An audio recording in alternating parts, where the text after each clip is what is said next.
Hello students, BA third year, विषय समाजशास्त्र। आज इस विषय के अंतर्गत एक नया टॉपिक मैं स्टार्ट कर रही हूँ, मैक्स वेबर आदर्श प्रारूप। मैक्स वेबर का आदर्श प्रारूप क्या है? आदर्श प्रारूप किसे कहते हैं? मैक्स वेबर ने सामाजिक घटनाओं को समझने की दृष्टि से 1904 में सबसे पहले आदर्श प्रारूप की अवधारणा का प्रयोग किया।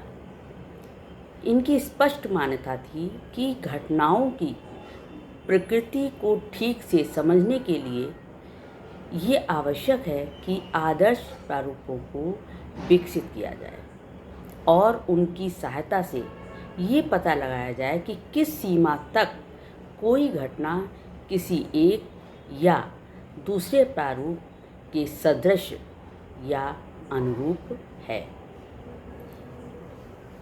इनका कहना है कि सामाजिक घटनाओं को समानता के आधार पर कुछ सैद्धांतिक श्रेणियों में विभाजित किया जा सकता है और ऐसा करके सामाजिक घटनाओं के कार्य कारण संबंधों को समझा जा सकता है।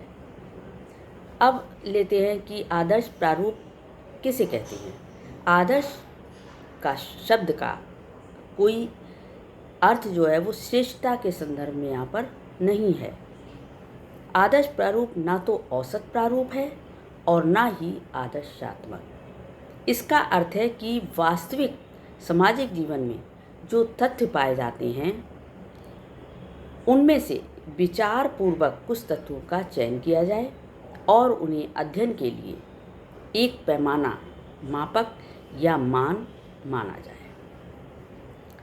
अन्य शब्दों में हम कह सकते हैं कि आदर्श प्रारूप वास्तविकता के कुछ विशिष्ट तथ्यों के विचार पूर्वक चुनाव एवं सम्मेलन द्वारा निर्मित आदर्शात्मक मान है।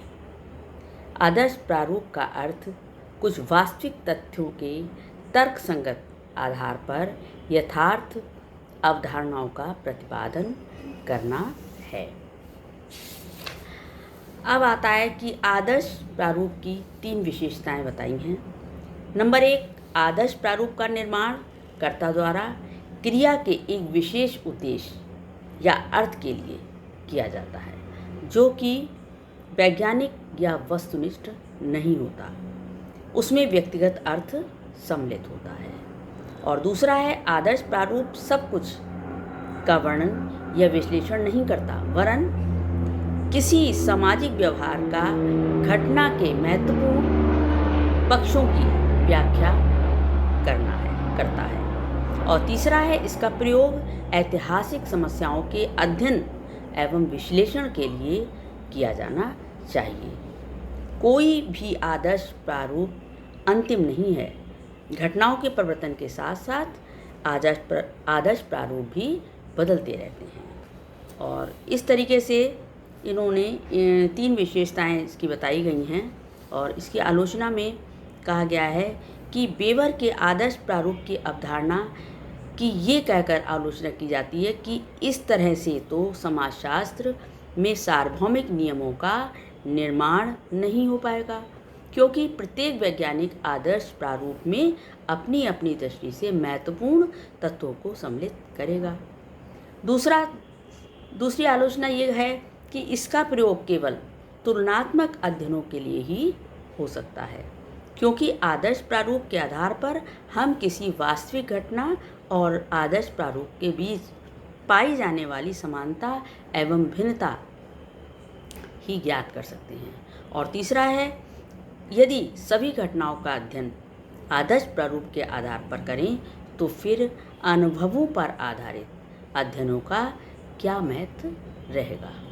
ये है इसकी आलोचना और इस तरीके से ये आदर्श प्रारूप इसका समाप्त होता है और नेक्स्ट वीडियो में मैं नया चैप्टर लूँगी। Thank you.